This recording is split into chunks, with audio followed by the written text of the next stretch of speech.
Hello team, welcome to another ATP Geopolitics video with myself, Jonathan M.S. Pearce. This is Ukraine War News Update, the first part thereof.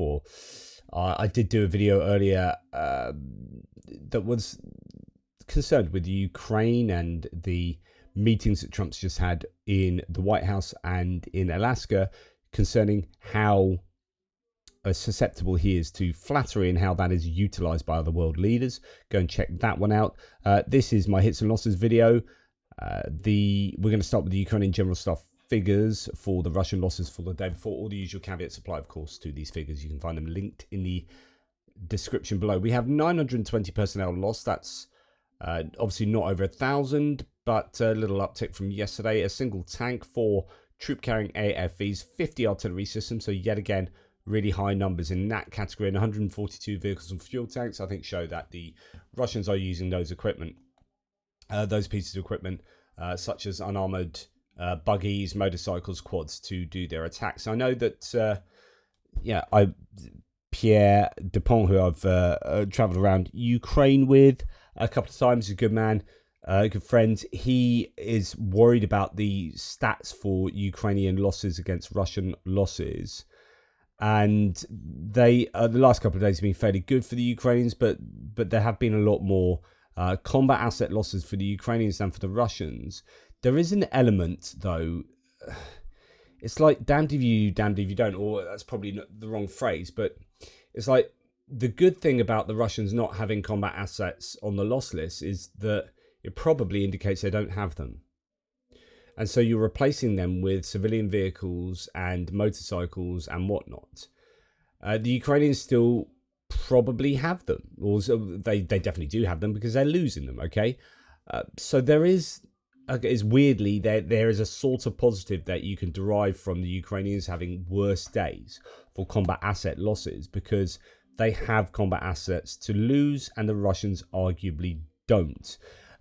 So we take out these pink surveillance and comms pieces of equipment and the UGVs there, same for up here, then it starts getting a little bit closer, but actually the Ukrainians losing quite a lot of civilian vehicles as well. Now, I think what we can derive from these stats is that the Russians have picked up their drone usage. I think there's more of a parity now with drone usage in a number of places along the front line.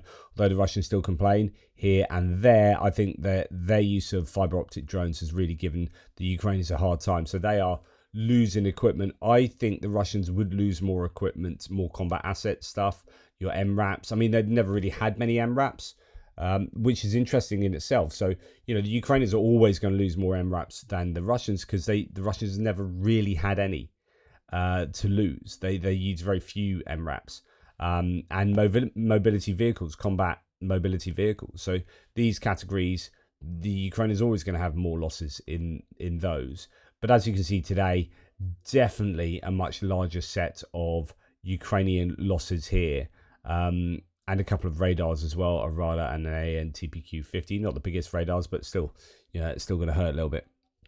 So a couple of boats for the Ukrainians. We have 5 pieces of artillery, including some Western provided ones, obviously. FH-70, M119, M101, all taken out by Vandal drones. So these kind of medium range Vandal drones really are a problem for the Ukrainians. Short to medium range sort of. We have half a dozen tanks on the list as well, including a Ukrainian track guard and shed, 3 T-64s, T-72, and an unknown tank there. So 3 out of the 6, 50% irretrievably lost.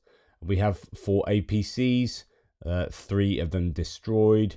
That's a Barnsvarn 10, the articulated ones from Sweden. We've got a VAB, talking about them yesterday. French provided one damage there, snatched Land Rover and the BTR destroyed.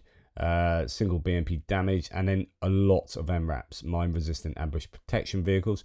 We're going to talk about an MRAP in a second in terms of the advantage of using an MRAP versus something else. In fact, this is probably a good time to talk about this. So, the fact that they've lost a lot of MRAPs there. I don't know whether this is a set of a video montage that's come in over a long period of time, or whether this really is from the last few days or so, but it's pretty worrying. Talking about MRAPs, so this is a Russian vehicle, and this is kind of what I'm talking about. So you've got an SUV or some kind of car here, a state car or something, your doors are taken off. This is being used as a military vehicle. So, the Ukrainians are going to be using an MRAP more, I'd hope to do that kind of job more likely than the Russians are. The Russians are going to be using this kind of vehicle. This is what we see more often. Going to the wrong, where have I gone? I'm going to the wrong place now. Yeah, we see the Russians use these, I think, more often than the Ukrainians, right on the sort of contact line. Here is a vehicle that goes through a minefield, and I can't really show you this to you other than to show you that, and these are bits of the car, and you can imagine the people inside. This really scatters, I guess, across a wide area. This is absolutely destroyed as a vehicle, and so the Ukrainians losing a lot of MRAPs here, but you hope that, if any of them have gone across, these are taken out by mines, actually, to be honest, although it says abandoned, then hit. So the abandoned part is probably hit by mine, but it could be hit by a drone and then abandoned and then hit by other drones. But, there is a greater survivability, I hope, for the Ukrainians if they are using traditional combat assets as opposed to the cars that you've just sort of seen. Now here we have a whole list of different MRAPs, some of them unknown, British provided, Mastiff, we've got Max Pros from the US, we've got Senators from Canada, and so on and so forth, a whole bunch of different equipment, probably a good 15 there, and then we've got a good 10 infantry mobility vehicles, may even be almost 20 MRAPs there, and a good 10 infantry mobility vehicles, almost all of them Humvees, and then down to a couple of trucks, a few ATVs, and then a lot of destroyed civilian vehicles. So the Ukrainians are losing a lot of civilian vehicles as well, but I think that's testament to the Russians being able to strike further back into the behind the front line into the areas of logistics, and Ukraine is hurting there. So that's a bad day that offers for the Ukrainians in terms of the comparative losses. The Russians here losing a few bits of artillery, M46, an old piece there, and again, even looking at the artillery they're losing, you have a higher proportion of D20s, D30s, and M46s than the Ukrainians. So I wonder whether these loss lists, as bad, or whether they're good or bad, they tell us a story, don't they? In terms of what equipment each side has and has access to. A couple of tanks, single infantry fighting vehicle, single APC, and a single IMV, the Tiger M. That is the kind of lonely IMV that we see them use predominantly. There's a Patriot as well, but they don't really have IMVs in a way that Ukraine does. They were given an awful lot of Humvees, and it'd be nice if they were given more. Of course, Humvees aren't particularly well protected compared to MRAPs, but as you saw, a lot of MRAPs getting taken out as well in today's list. Quite a few trucks for the Russians then. You got your motorcycles, buggies, quads, and then down to civilian vehicles. So, Pierre, I think, right to be somewhat concerned that the Ukrainians are losing a lot of equipment, and that they are, you don't worry so much about motorbikes compared to these better pieces of equipment. But if they're losing motorbikes rather than better pieces of equipment, it almost certainly means that they just don't have access to that wide range of equipment they did earlier on in the war. There is also the idea that motorcycles are actually conveying an advantage to the Russians as well in using them in certain contexts. Right, we don't leave our own behind, says... Jesus, that's scared the bejesus out of me. Right, I fight with music all the time here, have done for 3.5 years. Please don't tell me I can mute my tabs. I know exactly how to stop music happening on my videos. It's just I choose not to. Because I love this fight. Sometimes I win, I'm ahead of the game. I don't often lose anymore, but when I do, my goodness, it scares me into being awake. Right, this source says, we don't leave around behind. We finish them off as a kind of tongue-in-cheek point here, because the Russian occupier tried to follow a Ukrainian drone to surrender.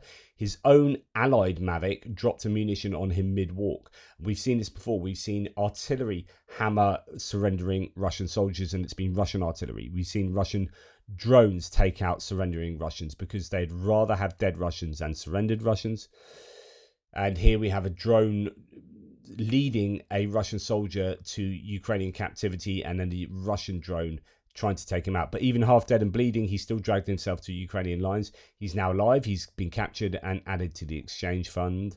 Russia calls it brotherhood, though. So you can go and watch that video at your own leisure there.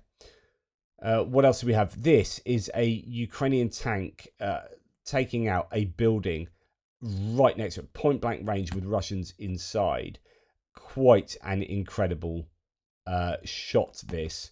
I mean, it's not incredible in a way it's particularly skillful, but just like, look how close the building is and look at it disintegrate. That building is, not long for the world when a tank is firing at it at point blank range. Rather violently disassembles the building. What else do we have? So we have a few grads we've seen recently absolutely get taken out. Here's another video of a grad that turns into a grad chassis, and that's about it. Loaded with full ammo set as is moving to a firing position.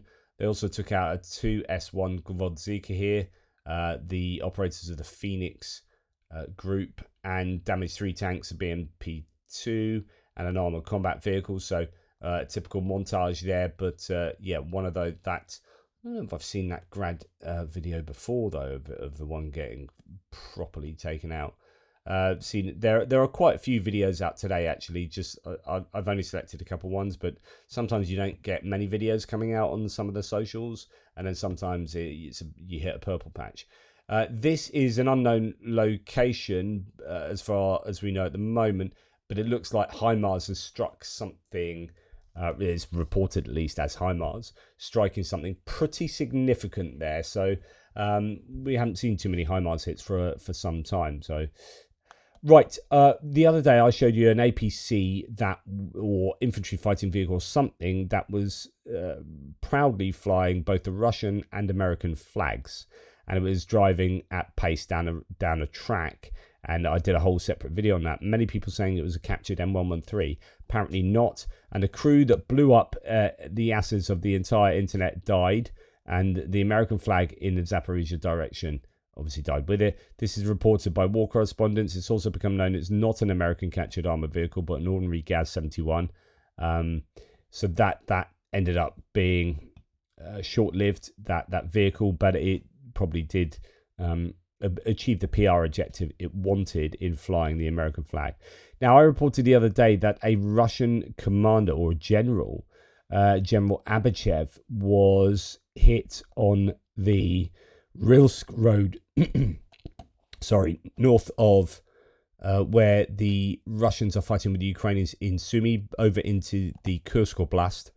And this road has been seen as a bit of a road of death. This general was driving along it, and he was taken out. He's lost he's lost 2 limbs. He's lost an arm and a leg. This was the scene, and interesting that here we have several drones, at least 2 drones taking this vehicle out. One disabling it, and then another one flying in the side door to explode inside the vehicle. There you've got the reg number caught on camera, and already next to another destroyed vehicle. And there you go, taking out that vehicle wholly. There might even be, there you see, this is a 3rd drone, so at least 3 drones. And that I think tells you something as well, that you've got that many drones circling around one after the other, either to take this vehicle out or any other vehicle that comes along as well. Okay, now I'm going to report a few more things on things that have previously happened, not from today. I reported yesterday that a train was hit, and it was a fuel train, and my goodness, look at the smoke coming off it and blah blah blah. And then I showed you this video, and I couldn't quite work out where the fuel cars were on this one, because the drone is flying over a train with aggregates, and they aren't really going to blow up, you would have thought. So trying to work out what's going on. Turns out there were two trains, one going on one side of the track, the other going on the other side of the track, relatively close to each other actually. This one had what Sukumaima claims is these two things here are big old jammers to jam the drones like you see at the moment, and that could be why the drone suddenly sort of cuts out there. And then you have another drone that comes in maybe on a different frequency and then cuts out near that, or takes out the jammers on the train. Not too sure, but anyway, this train I believe takes one for the team, but it was a separate train that you can see here. So this is a different video than the one you've just seen, and obviously there are lots of fuel cars here, and they get taken out one after the other until enough of them are aflame. And that was that was near Tokmak. So just to give you some more information there were two trains that apparently were taken out. This one, I mean, I hate seeing so much pollution come out from strikes like this, but there's something also that gives me a little hit when I see massive bits of important Russian infrastructure getting taken out by the Ukrainians. It's like bittersweet. But there's certainly a lot of destruction done there, and hopefully that will knock the track out for some time, with the having to clear the train, but also maybe replace the rails if those fires do some serious damage. What else do we have? So yeah, more video footage from there. There's lots of it, as you can see from some of these images. Several cars were damaged. Aftermath shows heavy fire. The number of injured still being clarified. That's what no report said previously, but yeah. So I think certainly two different trains there. Right, then I told you briefly yesterday about this. A couple of ammunition depots being hit in Luhansk Oblast, setting off massive fires visible from space. The strike cuts off supply routes to the Pokrovsk front and underscores Kiev's strategy of targeting enemy logistics, says Euromaidan Press. We also have some images. So all of this is from stuff that's taken place over the last sort of week. Remember that cargo ship that was apparently carrying Iranian components for Shahed drones and ammunition? Well, clearer images have been published by Dnipro Osint. They showed the wreck of the Port Olya 4 ship. Salvage operations have begun. They're underway with cranes and tugboats. So this is a crane over the ship. You've got boats alongside. They obviously are trying to salvage what's on board. I was wondering whether they would, because obviously those components and that ammunition will be important for the Russians. Russian forces struck an ambulance, unsurprisingly. This is in Kupiansk up north, with a drone, according to the Kharkiv Regional Prosecutor's Office. Two medics, aged 56 and 43, were injured in the attack. This is yet another Russian war crime. Nothing unusual there. And then we have Russia on fire. Haven't seen too much of these. This is Kemerovo in Russia. A Lapland shopping centre caught fire. There may be people in the building, so I haven't seen too many of these recently whereby we've got shopping centres on fire. There was I think quite a high frequency of these burning earlier in the war, possibly due to insurance jobs. I doubt this is anything prima facie to do with the war, but a lot of those fires have happened over the course of the war to an anomalous degree. Okay, two ballistic missiles, says Tim White, as we go on to distant strikes, were fired at, by Russia overnight, one of which was taken down by air defense. 62 out of the 93 drones, that's 67% of the drones, were intercepted, but 93 drones attacked. And again, we're slipping below 100, so I stand by exactly what I've said over the last really 5 weeks, where I think the Ukrainians must have damaged Russia's supply chains in terms of building or launching both missiles and drones, because We had a fairly sizable attack the night before, and now it's dropped back down. So yeah, I mean, it's still big in comparison to the beginning of the war, but the Russians really have ramped up their production, the scale of production for Shahed drones in particular, and they don't seem to be firing them at the rate they previously were. So I think the Ukrainians have done something there. We know that, or we understand that one of the drones that was sent last night crashed and exploded in a village of Osini in Poland, approximately 100 kilometers from the Belarus-Ukrainian border. So quite a long way into Poland, that causing a little bit of consternation. And then we have more than 20 hits taking place last night on Izmail, one of the biggest, most concentrated attacks anywhere in this war. Izmail really took a hammering. So that's in Odessa Oblast. It's on the Danube River. It's one of the ports there. And there is, I think, gas and oil infrastructure around there and port infrastructure. It's been a frequent target for the Russians.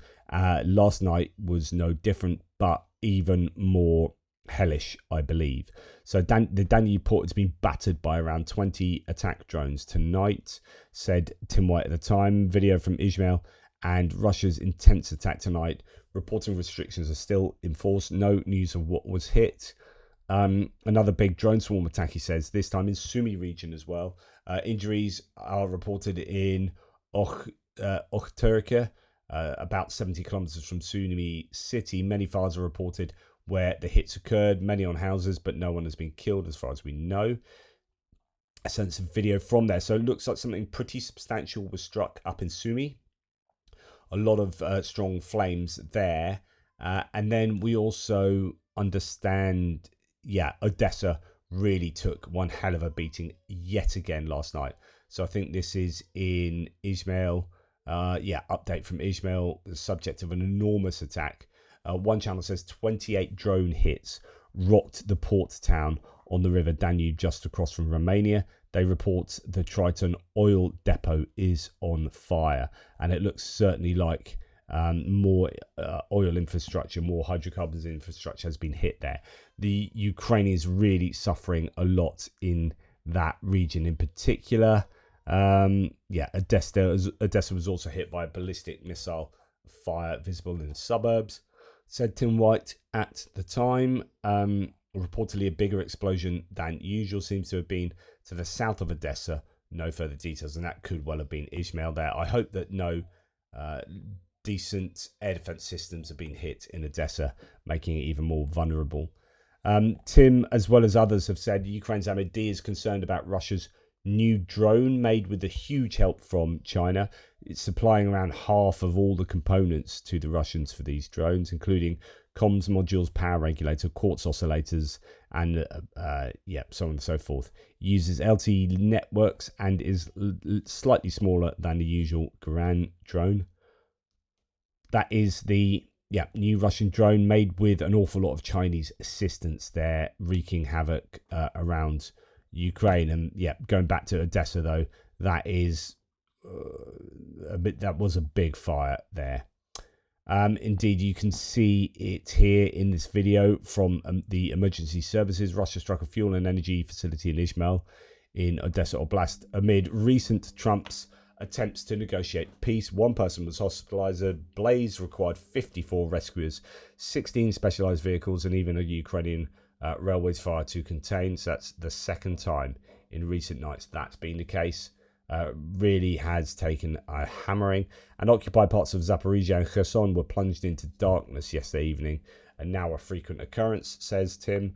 Russia installed Governor Balitsky blamed Ukrainian drone attack on high voltage equipment. Power was restored this morning, but not all have water. So the Ukrainians hitting back at occupied Zaporizhia and Kherson and having a go at their substations or something there. This is a little bit sort of tit for tat. The Russians have been doing that with the Ukrainians. There were some places without power yesterday in Ukraine as well. This was the drone bomber map of the direction of drones, and we don't have too much idea of exactly what was targeted last night. You can see a bunch went into Crimea down the bottom left. We've got some going up to Tver, some going up to Moscow area, some going to Ryazan, others Voronezh and Penza, and across to Volgograd there, and then down to Krasnodar, etc., Rostov. So a whole range of places were targeted. Indeed, as we typically see from Visioner, a map that looks something like this, loads of big red arrows showing that the Ukrainians were busy aiming at Rostov, Bryansk, Volgograd, Kursk, Oryol, and Belgorod regions, as well as Krasnodar and Stavropol Krai in Agia in the Caucasus, and also Crimea. Loud explosions are being heard in some cities, but I have very little information about what the Ukrainians hit.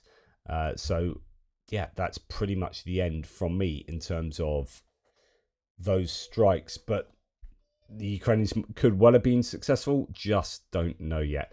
Now, we're hearing quite a bit about the Druzhba pipeline that was struck only a couple of nights ago. In fact, the pipeline was struck, and then some part of the infrastructure on the pipeline was also struck, I believe, a couple of nights later.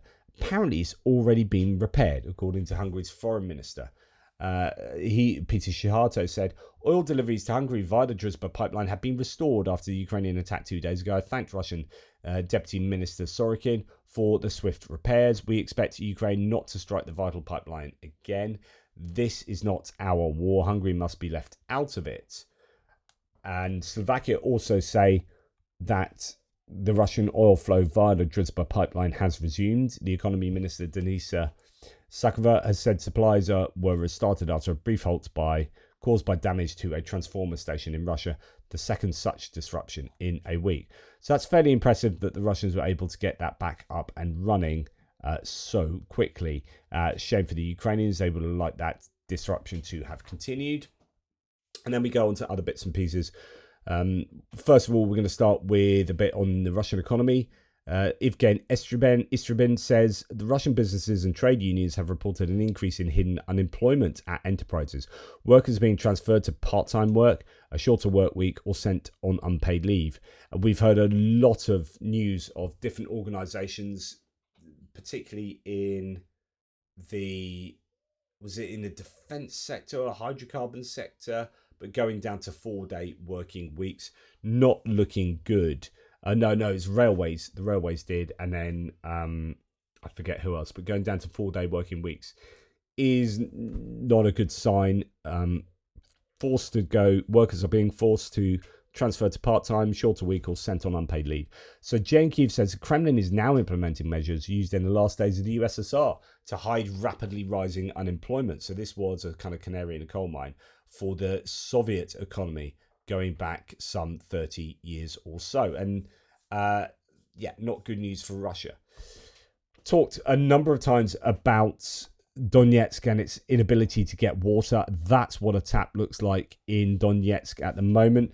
Russia, says War Translated, is not just liberating Ukrainian territories, it's also bringing its own brand of improvements. For example, this is how Russia has improved the quality of water in occupied Donetsk. The destruction of the Soviet-built Donbass Canal during the current war has cut the Russian-occupied parts of Donetsk and Luhansk regions off from their principal source of water. Both regions are otherwise naturally arid. Same could be said for the Dust Bowl that would otherwise be down in Zaporizhia if it wasn't for the irrigation from the Dnipro River. As a result, the entire region has been undergoing what locals are calling a water genocide, causing a critical shortage of water. With what little water remains is badly contaminated by broken infrastructure and leaks from abandoned mines. The tap water is often filthy, undrinkable, and only available for a few hours every few days. People are now having to rely on purchased or donated bottled water if they can obtain it, scavenge water from leaking pipes, or filter the tap water and hope for the best. It's just pretty grim. Now, as we go on in terms of the economy, according to the Moscow Times, Russia has lost 13% of its oil refinery capacity as a result of the Ukrainian drone attacks in August. This is testament to the massive success of the Ukrainian strikes. They've been somewhat quieter the last few nights, or at least we're not hearing of battle damage assessment, but it's having an impact. Ukrainian sanctions are kicking in. Russian gas stations are swamped with huge lines, says no reports, after drone strikes knocked out multiple refineries. And here we have a video of a dash cam in a car driving past a massive line of Russian vehicles waiting to get petrol at a petrol station. Multiple refineries have been knocked out. In Primorsky Krai, these queues stretch for kilometers. In Zabaykalsky, fuel's only sold by coupons, and there are images of fuel coupons as well that have been spreading around the socials to show how desperate things are for the Russians. Even Crimea is running low at the moment. Now, the Ukrainian state debt, so now going from Russian economic woes to Ukrainian ones, the Ukrainian state debt has reached 100% of GDP. Such an indicator has never been seen before, says the People's Deputy Tsimbalyuk. According to him, the costs of debt service, so paying off interest on loans and whatnot, are constantly growing and may make it impossible for the country to effectively recover after the war. This is a huge worry. It's a worry I've had for a very long time. Ukraine is caught between a rock and a hard place, right? It absolutely desperately needs funds, and if it doesn't get those funds, it will cease to exist type thing. So they end up getting funds that are going to cost them an awful lot going forward, but they have no choice. They absolutely need everything they can get. But what's going to happen is Ukraine will be fundamentally saddled with crippling debts going forward. The question is whether any nations or entities can forgive those debts somewhere down the line. Right, moving on. Wall Street Journal is reporting that 120,000 Ukrainians in the US could face deportation or arrest due to the closure of the Uniting for Ukraine program, which granted a 2-year stay. So I presume this was temporary protected status, or TPS, for Ukrainians in the US. Most lack funds, though, to relocate. So the Trump administration is letting a makeshift Biden-era program relapse. And actually, it's already had an effect. So the US Customs and Immigration, ICE, on their Twitter handle, released this yesterday. Photos of Ukrainian aliens, it says. This is what the ICE say. Here are photos of Ukrainian aliens' first moments back home following their removal from the United States. And it has... not particularly happy picture of a few people standing next to Ukrainian border agents with face masks. They've got face masks on, I think, because there is a big old COVID is sweeping through Ukraine again at the moment, and hospitals have made masks mandatory in hospitals and so on and so forth. So COVID has reared its ugly head again. I don't know if that's what I've had, to be honest. Me and my boys have had an illness for about 5 weeks now, and I keep having to stop to cough and pause and do all sorts. And it's ongoing. My partner's daughter's been ill for the same amount of time, can't shift it at all. So, and she was thinking, I was looking at all the symptoms of the latest, is it XFG COVID variant? And I was like, yep, got all of them.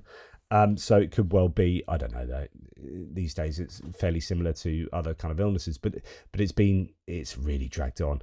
But anyway, that's a relevant point for this video, is that Ukraine is really struggling at the moment. Their hospital admissions have gone through the roof. But anyway, we have the first Ukrainians being deported from the US and arriving back here, back at the border in Ukraine. And the photo isn't like, it's doing paperwork with some border guards and military border guards and these guys standing in the middle of the road. It's not two different pictures, two different sets of people, and it's almost as if it's designed to be quite officious as a Twitter post. This from ICE, the US Immigrations and Customs Enforcement, and I guess you might have an awful lot more Ukrainians potentially on the way back from Ukraine if ICE are going to continue to do that. Okay, going back to the old Putin and Trump meeting and subsequent meetings between Zelensky, Trump, and the European leaders. Will or won't? What is it, Donald? So Trump says Putin may not want to make a deal on Ukraine, according to one newspaper here. Trump says Putin might not want peace, yet claims a deal isn't far off. As Zelensky hails progress after the summit, the Kremlin remains silent and bombs keep falling. Well, actually, it's worse than remain silent, because Lavrov has come out, Sergei Lavrov, the foreign minister, has come out and been very, very overt. Russian Foreign Minister Lavrov accurately stated that the Kremlin's objective in Ukraine is to politically control all of Ukraine rather than to seize select Ukrainian territories, according to the Institute for the Study of War. Russia launched the 2022 full-scale invasion after failing to secure control over Ukraine by other means. Lavrov claimed in a televised interview on August the 19th yesterday that the Kremlin has never, quote, never talked about the need to seize any territories from Ukraine, and that Russia's goal was not to seize Crimea, Donbass or other areas of Ukraine. The claim seems bizarre in the context of Russia's repeated demands that Ukraine and the West recognize Russia's annexation of Crimean territory, including areas Russia doesn't control. It reflects the deeper Russian aims in Ukraine, however, quite accurately. It's just, you know, if you want to know what the Russians think, ask the Russians. Putin's not interested in peace. He still wants full control over Ukraine. And he thinks, apparently, that Ukraine is very close to capitulating militarily. So he will keep pressing on, and there'll be delaying tactics and whatnot. Now, Euromaidan Press reports that Zelensky told Trump the Oval Office map. So this cardboard one I was talking about, the Ukrainians brought in their own map, as far as I could work out. They had something that was rolled up, looks exactly like a map that they took in with them, but they used this American map in the meeting because it was obviously already nicely mounted, this big cardboard map on an easel. But Zelensky told Trump the Oval Office map showing 20% of Ukraine under occupation was wrong. It was up to 1% over 1,000 days, he said. So, you know, a bit of contention over the map being used there. Now, Kyiv Independent reports that around 10 European allies are willing to send troops to Ukraine. Talks have accelerated on security guarantees, according to Bloomberg. And this is one area where I was saying there was somewhat tangible progress, where Marco Rubio said that the Americans would coordinate security guarantees, but it's looking like it's going to be Europe that provides all of the personnel and probably most of the material. I think there were quotes about Trump supporting in the air, but I think he means like logistically moving troops. Some people are thinking like air defenses and different things, but I'm not sure he's gone so far. I think there's a bit of lost in translation there. Talks among European officials yesterday reportedly focused on proposals to send the UK and French troops to Ukraine, along with contingents from roughly 10 other countries. So I think it'd be very much led by the British and French there. Now, during his visit to the White House yesterday, President Zelensky presented Trump with a golf putter from a Ukrainian defender. A Ukrainian warrior Konstantin Tabtsev lost a leg while rescuing his brothers in arms at the beginning of the Russian full-scale invasion. And here we have the what Trump said about this. Konstantin, first of all, I just watched your swing. I know a lot about golf, and your swing is great. It looks beautiful, and you're going to be a very good golfer very soon. But I also want to thank you for this putter. It's beautiful, and it's made with real love, and it's given to me with real love from you, and I appreciate that. I have great respect for you. You're an amazing person, and you just keep playing golf and doing all of the other things. Your country is a great country. We're trying to bring it back to health, and your president is working very, very hard to make it that way. So, again, I want to thank you. Keep swinging. And the putter is beautiful. I'll use it. Every time I sink a putt, I'll be thinking about you. Thank you, Konstantin. So there you go. So he's been gifted that by an injured soldier.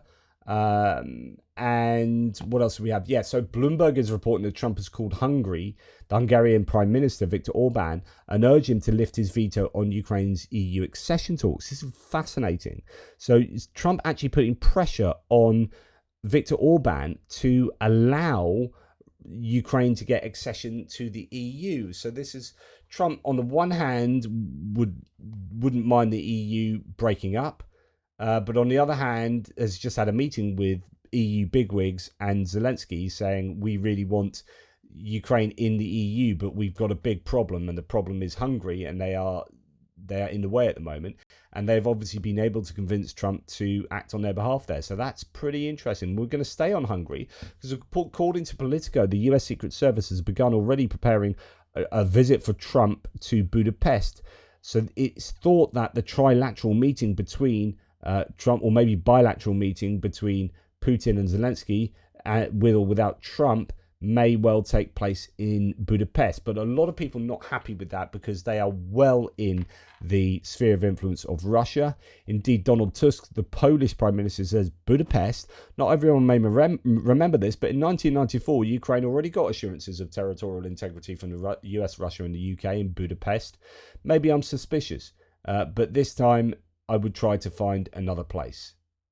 So he's like, yeah, they got assurances in Budapest. Remember how that went? Maybe somewhere else would be a better choice. So I would hope that somewhere else is chosen. Austria have offered themselves. Switzerland have offered immunity for Putin. So there are some other options. Turkey's always a good option, I think, because it kind of straddles a fence there. What else do we hear? Donald Trump has revoked the security clearances of 37 current and former national security officials working on Russia and foreign election threats. Gary Kasparov says Putin is clearing house of anyone he sees as disloyal to him for doing their jobs. Sorry, I meant Trump, I think. So Gary Kasparov making a pointed, barbed comment there, saying that, you know, this is Putin's doing. Oh, no, it's Trump. No, Trump is clearing out these people who've been investigating Russian influence in the US. So Trump revoked security clearances of 37 former and current officials. President Trump has revoked those security clearances, many of whom worked on Russia analysis or foreign threats to US elections, according to the Office for the Director of National Intelligence. So I wonder who that is. Oh, that's Tulsi Gabbard, behind purging evidence of Russian interference into the US elections previously. I mean, it's absolutely terrible. Putin's jumping for joy back in the Kremlin here. And then we hear Scott Bessant say this of weapons sales to Europe, to Ukraine from the US, and it's extraordinary. We got into the Oval on January 20th. President Trump has been talking about not sending any more money to Ukraine. We did this economic partnership, which once this conflict stops, could pay off big for the American taxpayer. We can recoup our investment. If Ukraine does well, we do well. If the conflict stops, and the conflict's got to stop for the economic partnership to really kick in, we're going to start with some investments now. So I think President Trump is very vigilant. Right now, we are selling arms to the Europeans, who are then selling them on to the Ukrainians. We got into the Oval in January. Oh, it doesn't mention it in this. So in another part of it, it says we sell weapons to Europeans who then sell them to Ukrainians, and President Trump takes a 10% markup on the weapons. So maybe that 10% will cover the cost of air cover. So he's blatantly talking about profiteering off the war in a really overt way, and saying that we're making an extra 10% on that we can use to do X, Y, and Z. It's like, oh yeah, our allies, they want to buy stuff. Yeah, let's charge them even more because they desperately need it. Yeah, it leaves a really bad taste in my mouth, that. Then we hear from Philip Obagi Jr. I've interviewed him. Go and check that out on my live tab. It's talking about Wagner doing horrific things in the Central African Republic in the Sahel region of Africa. Russia's Wagner group has slashed the throat of a local pastor there, then in front of his sons beheaded him and burned the body. Remember, Russians pretend to be Christian. It was in Mala, about 300 kilometers north of the capital, Bangui. And you can go and check that out here, although you're going to struggle to read that easily, but you can go and find it out. Actually, that's in French, that one. You can go and find it out from Philippa Baji Jr. I'd advise following him on both Twitter and Blue Sky. That's enough from me. Hopefully that all made sense. I really appreciate your support. Thank you so much for it. Take care, and I'll speak to you soon.